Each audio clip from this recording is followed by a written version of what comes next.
नहमदहु व नसल्ली अला रसूलिहिल करीम। अम्मा बाद फ़नऊज़ु बिल्लाहि मिनश शैतानिर रजीम। बिस्मिल्लाहिर रहमानिर रहीम। मुअज़्ज़ज़ नाज़रीन, अस्सलामु अलैकुम व रहमतुल्लाहि व बरकातुहू। आज हम बॉलीवुड स्टार इरफान खान के बारे में बात करेंगे कि बड़े ख्वाब देखने वाला रवायत शिकन फनकार इस दुनिया से रुखसत हो गया है। 1988 में जब मीरा नायक की फिल्म सलाम बम्बई पूरी दुनिया में धूम मचा रही थी, तो शायद ही किसी ने इसमें काम करने वाले 18-20 साल के दुबले पतले लड़के पर गौर किया हो, जो स्क्रीन पर चंद सेकंड के लिए दिखाई देता है। अदाकार इरफान खान ने इस फिल्म में सड़क किनारे बैठकर लोगों के ख़त लिखने वाले लड़के का एक छोटा सा किरदार अदा किया था और चंद मुकालमे भी बोले थे।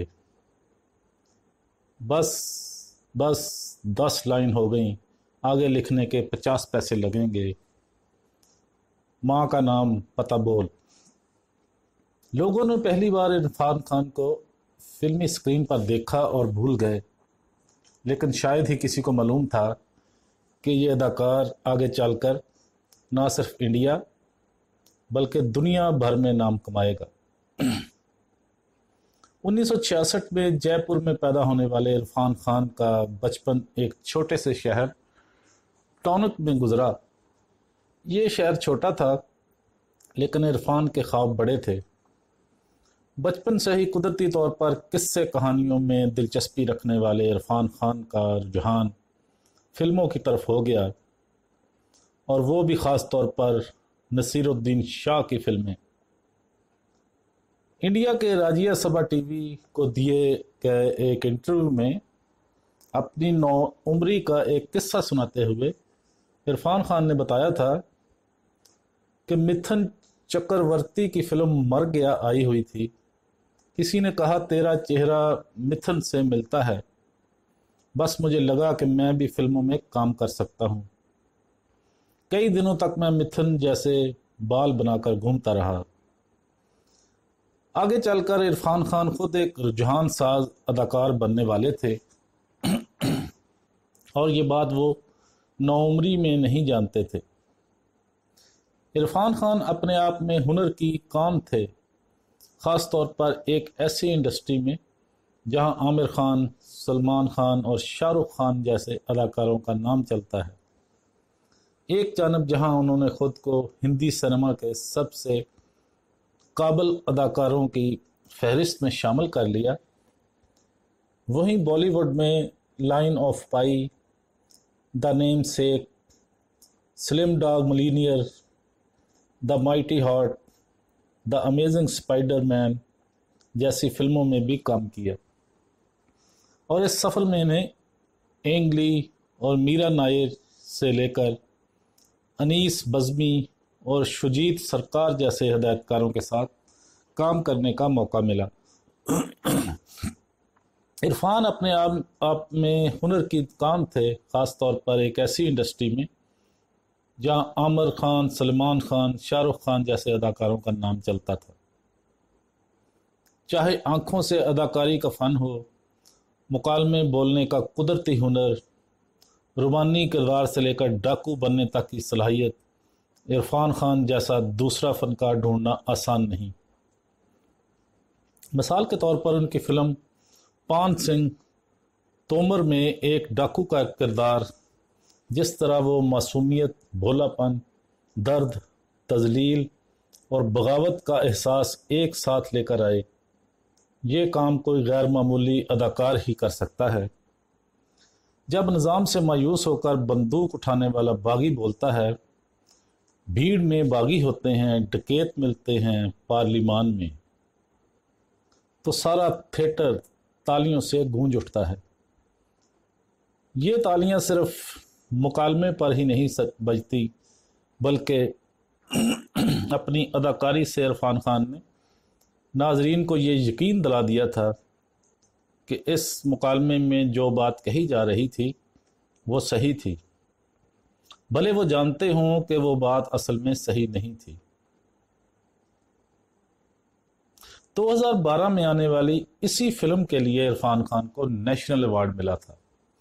इसके अलावा फिल्म हैदर में वो किरदार जिसमें वो कहते हैं कि जेहलम भी मैं, चिनार भी मैं, शिया भी मैं, सुन्नी भी मैं और पंडित भी, ये किरदार जो कहने को एक भूत था, आपको यकीन दिलाता है कि वो असल में है और आप ही के ज़मीर की आवाज़ है।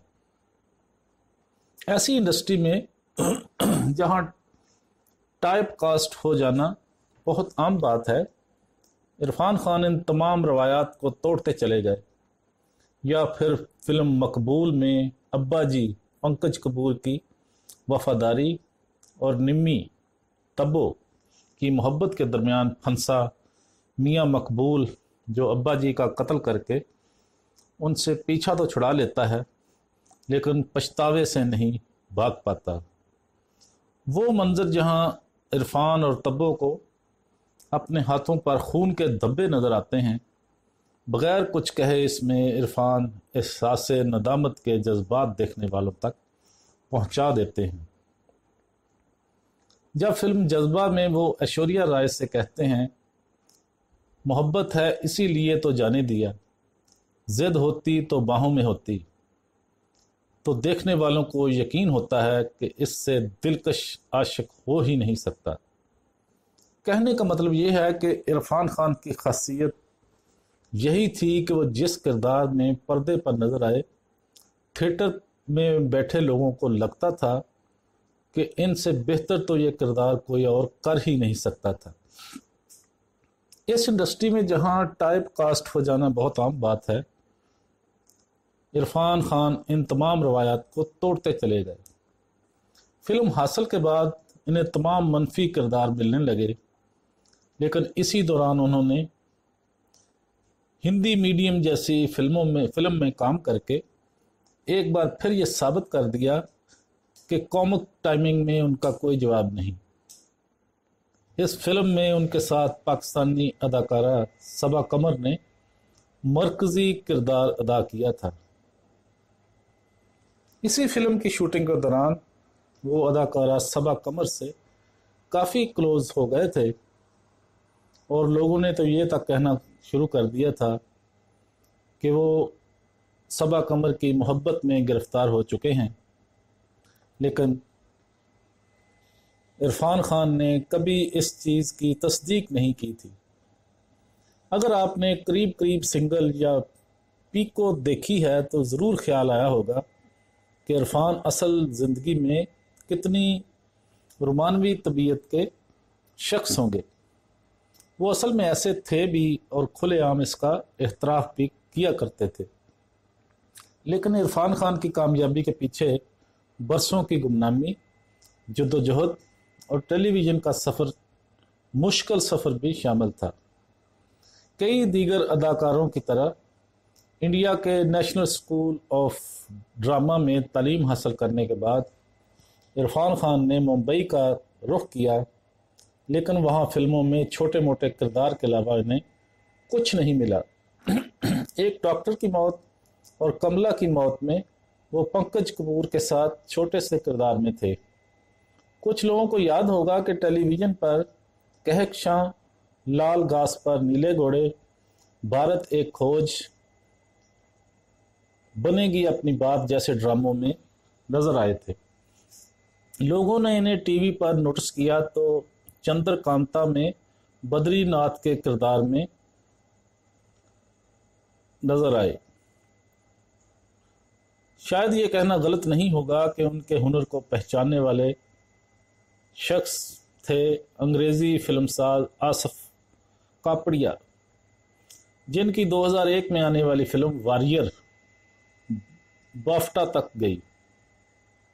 ऐसा नहीं है कि इरफान खान ने अपने कैरियर में ऐसी फिल्में नहीं की जिन्हें ख़राब फिल्में कहा जा सकता है।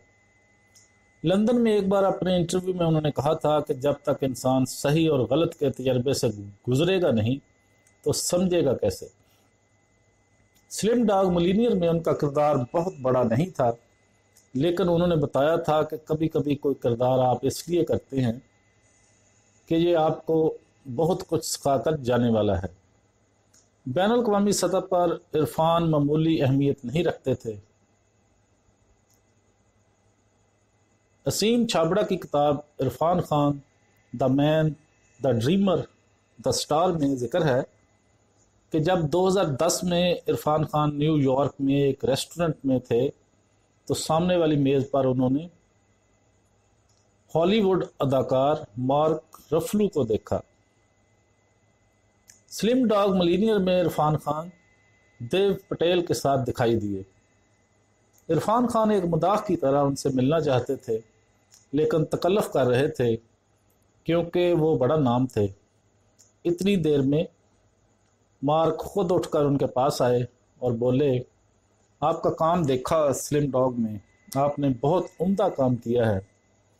ये अजीब इत्तेफाक की बात है कि जब Irfan Khan national school of drama में अपनी तालीम मुकम्मल कर रहे थे तभी इन्हें अपनी पहली बैनुल-अक़वामी फ़िल्म मिल गई थी।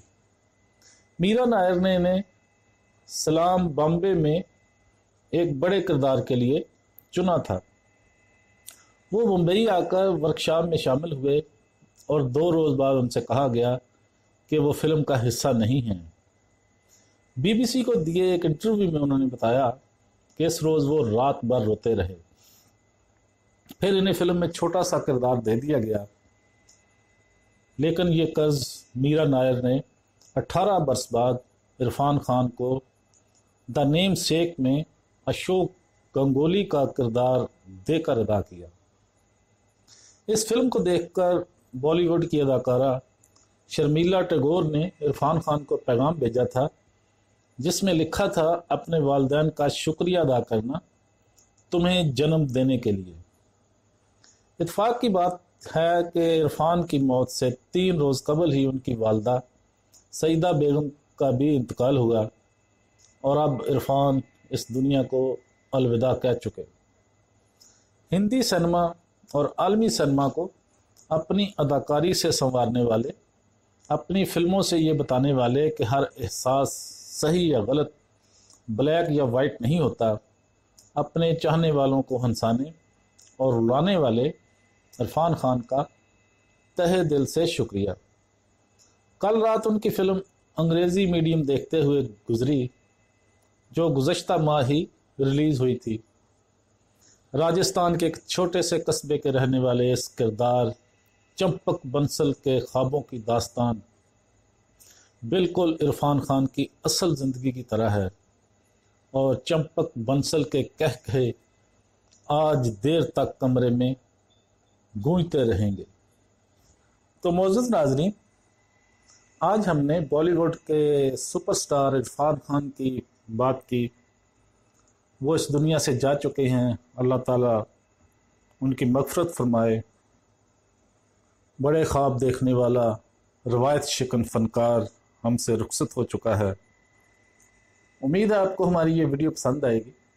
पसंद आए तो लाइक और शेयर ज़रूर करें, हमारा चैनल सब्सक्राइब कर दें, बेल आइकॉन पर क्लिक करना मत भूलें ताकि हमारी आने वाली हर वीडियो का नोटिफिकेशन आप तक आसानी के साथ पहुंच सके। वाखिर दावाना अनिल हम्दुलिल्लाहि रब्बिल आलमीन।